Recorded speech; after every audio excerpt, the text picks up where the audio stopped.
जय श्री कृष्ण सर। आप सभी का मेरे चैनल पर स्वागत है। आइए सुनते हैं दुर्गा सप्तशती का तीसरा अध्याय, महिषासुर का वध। महिषासुर के प्रधान सेनापति चिश्रु ने जब देखा कि हमारी सेना का संहार हो रहा है तो वह क्रोध से भर गया और स्वयं भी अंबिका साथ युद्ध करने के लिए चल पड़ा। उसने युद्ध के मैदान में जाकर देवी पर बाणों की ऐसी वर्षा की जैसे बादल मेरू पहाड़ के शिखर पर पानी की धारा बरसा रहे हो। इस पर देवी ने अपने बाणों से चिशुर के बाणों को काटकर उसके सारथी एवं घोड़े को मार डाला। इसके बाद देवी ने चिशुर धनुष तथा ध्वजा को भी काट दिया। चिशुर के धनुष के कट जाने पर देवी ने उसके अंगों को भी अपने बाणों से बींध दिया। धनुष, रथ, घोड़ा और सारथी के नष्ट हो जाने पर चिशुर अपने हाथ में ढाल और तलवार लेकर भगवती देवी का वध करने के लिए आगे बढ़ा। उसने तलवार से सिंह के मस्तक पर प्रहार करके बड़े वेग से उसने देवी की बाईं भुजा पर वार किया। वह तलवार जब देवी की भुजा पर पड़ी तो वह टूट गई। इस पर क्रोध से लाल नेत्र करके चिशुर ने अपने त्रिशूल से देवी पर वार किया। त्रिशूल आकाश मार्ग से गिरता हुआ सूर्य के समान प्रकाशमान दिखाई पड़ा। त्रिशूल को अपनी ओर आते देख देवी ने अपने त्रिशूल से चिशुर के त्रिशूल के 100 टुकड़े कर दिए और इसके साथ ही देवी ने त्रिशूल से चिशुर के प्राणों को हर लिया। इस प्रकार देवी ने चिशुर का अंत किया। चिशुर के मरने पर देवताओं का शत्रु चामर दैत्य हाथी पर बैठकर देवी भगवती से युद्ध करने आया। उसने आते ही देवी पर शक्ति का प्रहार किया। इस पर देवी ने अपनी हुंकार से शक्ति को निष्प्रभावी बना दिया। शक्ति को निष्प्रभावी होते देखकर चामर ने अत्यंत क्रोधित होकर अपना त्रिशूल देवी भगवती पर फेंका।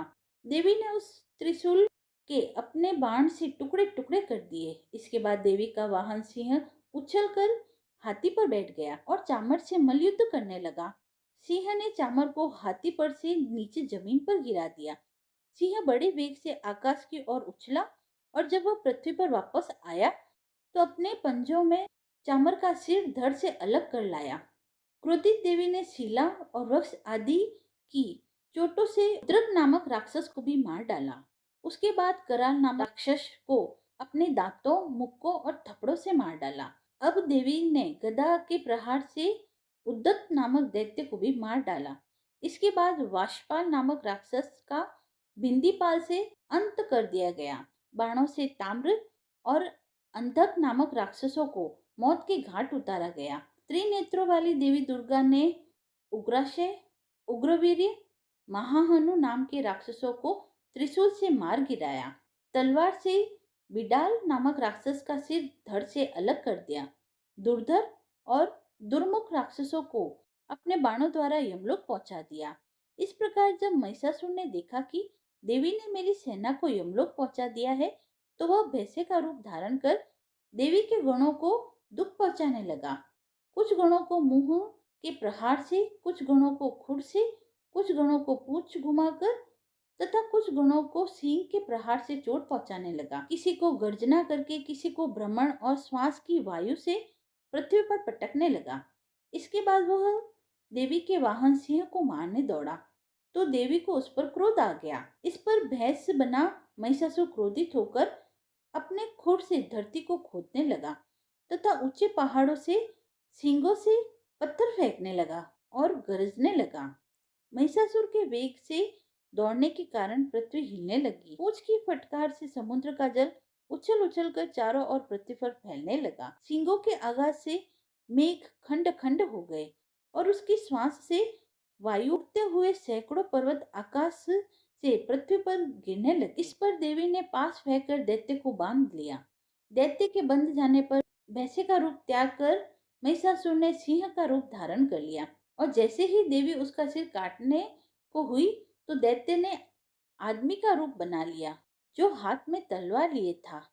देवी ने फौरन अपने बाण से उस मायावी राक्षस को उसी तलवार ढाल सहित बींध डाला।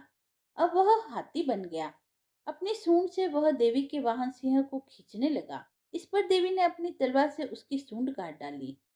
अब महिषासुर ने एक बार फिर भैंसे का रूप धारण कर लिया और पहले की तरह चर अचर जीवों सहित समस्त त्रिलोकी को व्याकुल करने लगा। अब क्रोध से भरकर देवी बारंबार उत्तम मधु का सेवन करने लगी और लाल लाल नेत्र करके अट्टहास करने लगी। उधर बल और मद के क्रुद्ध हुआ दैत्य भी गरजने लगा। उसने देवी पर अपने सींगों से पर्वत फेंकने शुरू कर दिए। देवी दुर्गा ने अपने बाणों से उन पहाड़ों के टुकड़े टुकड़े कर दिए। मधुपान के कारण लाल मुख वाली देवी लड़खड़ाते वचनों में बोली, अरे मूर्ख, जब तक मैं मधुपान का सेवन कर रही हूँ तब तक तू गर्जना कर ले, मैं अभी तुझे यही मारूं। तब देवता यहाँ गर्जना करने लगी। इतना कहकर देवी दुर्गा उछलकर उस दैत्य पर जा चढ़ी और उसको अपने पैर से दबाकर शूल से उसके गले पर आघात किया। देवी के पैर से दबने पर दैत्य अपने दूसरे रूप में अपने मुख से बाहर होने लगा। अभी वह आधा ही बाहर निकला था कि देवी ने अपने प्रभाव से उसे रोक दिया। अब वह आधा निकला हुआ ही राक्षस युद्ध करने लगा तो देवी ने तलवार से उसका सिर काट दिया। इस प्रकार राक्षस महिषासुर का अंत हो गया। महिषासुर के मारे जाने पर दैत्य सेना हाहाकार करने लगी। तब उस सारी सेना का भी देवी ने नाश कर दिया। इस पर सब देवता अत्यंत प्रसन्न हुए। ऋषियों महर्षियों सहित समस्त देवता देवी की स्तुति करने लगे। गंधर्वराज गान करने लगे तथा अप्सराएं नृत्य करने लगी। दुर्गा सप्तशती का तीसरा अध्याय समाप्त हुआ। आइए सुनते हैं दुर्गा सप्तशती का चौथा अध्याय, देवताओं द्वारा देवी की स्तुति। ऋषि बोले, देवी ने जब पराक्रमी दुरात्मा महिषासुर का वध कर दिया और देवताओं की सेना को मार दिया तो इंद्र आदि समस्त देवता अपना सिर और शरीर झुकाकर भगवती दुर्गा की स्तुति करने लगे। जिस देवी ने अपनी शक्ति से यह जगत व्याप्त कर रखा है और जो समस्त देवताओं तथा महर्षियों की पूजनीय है, उस अंबिका को हम भक्ति पूर्वक प्रणाम करते हैं। वह हम सबका कल्याण करे। जिस अतुल्य बल और प्रभाव का वर्णन भगवान विष्णु, भगवान शंकर और ब्रह्मा जी भी नहीं कर सके, वही चंडिका देवी इस संपूर्ण संसार का पालन करे और अशुभ भय का विनाश करे। पुण्यात्माओं के घरों में आप स्वयं लक्ष्मी का रूप हो और पापियों के घरों में आप अलक्ष्मी रूप हो और सतकुल में जन्म लेने वालों के लिए आप लज्जा रूप होकर उनके घरों में निवास करती है। हम उस दुर्गा भगवती को नमस्कार करते हैं। हे देवी, इस संसार का पालन करें। हे मातेश्वरी, आपके इस अचिंतनीय रूप का असुरों का संहार करने वाली शक्ति तथा युद्ध में असुरों के साथ आपके अनेक प्रकार के चरित्रों को हम किस भांति वर्णन करें, अर्थात आपकी महिमा का वर्णन शब्दों से बाहर की बात है। आप संपूर्ण संसार की उत्पत्ति का कारण है। आप में सत्व गुण, रजोगुण और तमोगुण तीनों गुण उपस्थित है, फिर भी दोषों के साथ आपका संसर्ग नहीं बन पड़ता।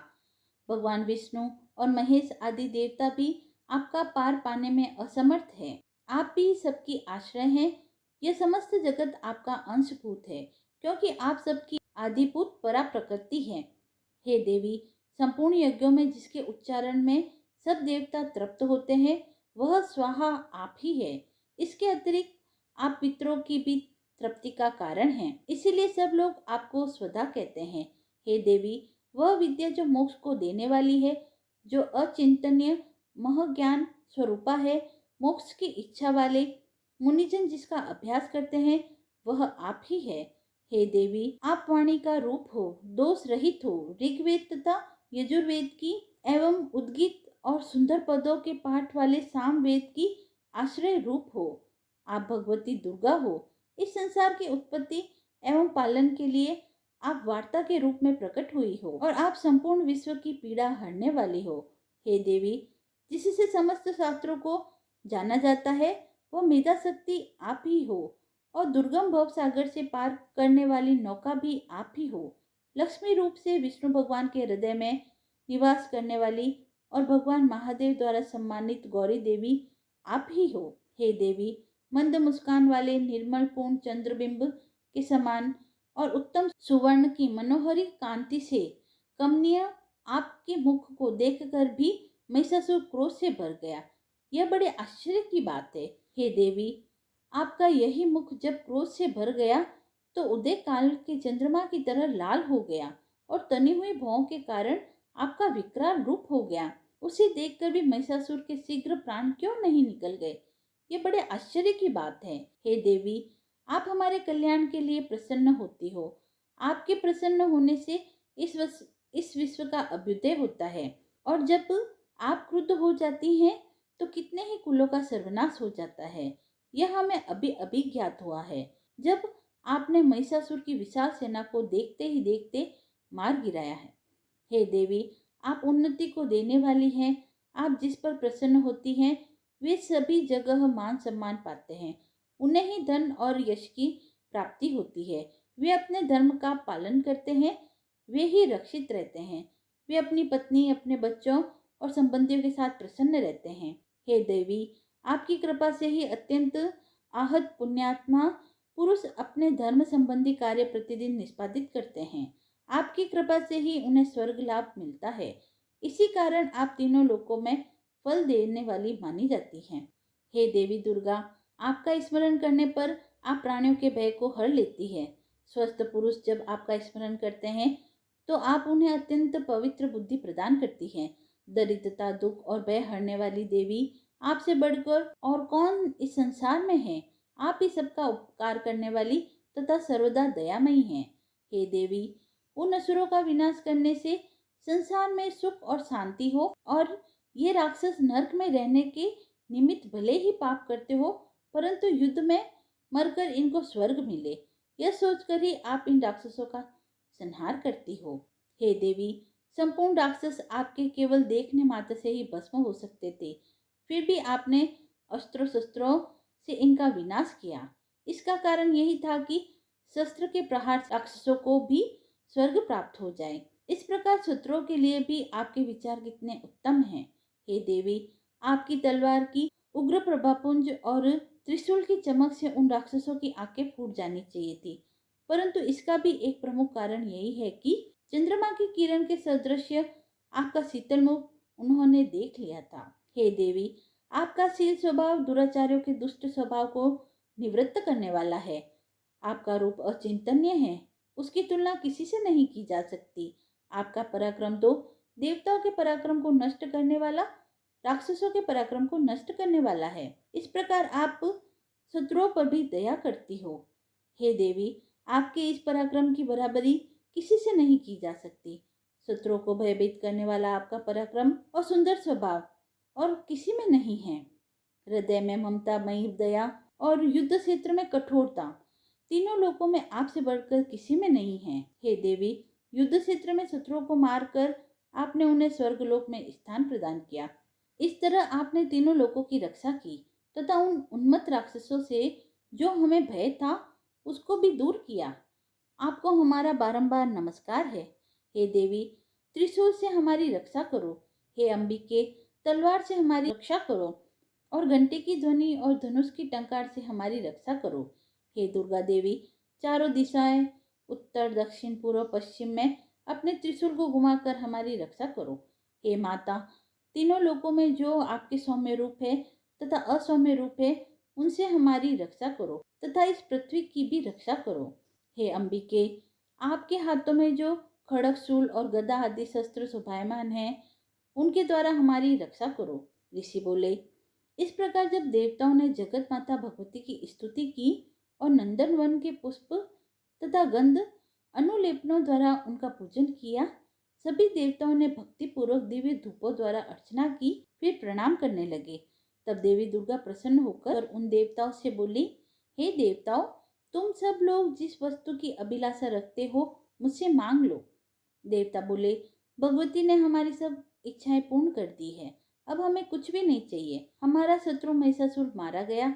हे महेश्वरी, इतने पर भी यदि आप हमें कुछ और वर देना ही चाहती है तो जब जब हम आपका स्मरण करें तब तब आप दर्शन देकर हम लोगों के महान संकट को दूर करें।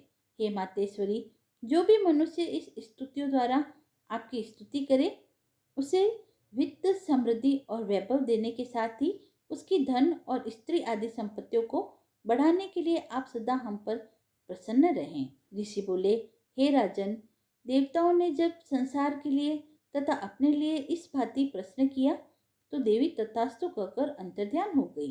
हे राजा, जिस प्रकार तीनों लोकों का हित चाहने वाली वह भगवती देवी देवताओं के शरीर से उत्पन्न हुई थी, वह सारा वृत्तांत मैंने तुमसे कह दिया है। इसके पश्चात दुष्ट असुरों तथा शुंभ निशुंभ का वध करने के लिए तथा संसार की रक्षा के लिए और देवताओं की रक्षा के लिए देवी उत्पन्न हुई। वह सब कथा मैं तुम्हें सुनाता हूँ, तुम इसे ध्यान पूर्वक सुनो। दुर्गा सप्तशती का चौथा अध्याय समाप्त हुआ। यदि आपको यह पसंद आया हो तो आप मेरे चैनल को लाइक शेयर एंड सब्सक्राइब करें। धन्यवाद। जय माता दी।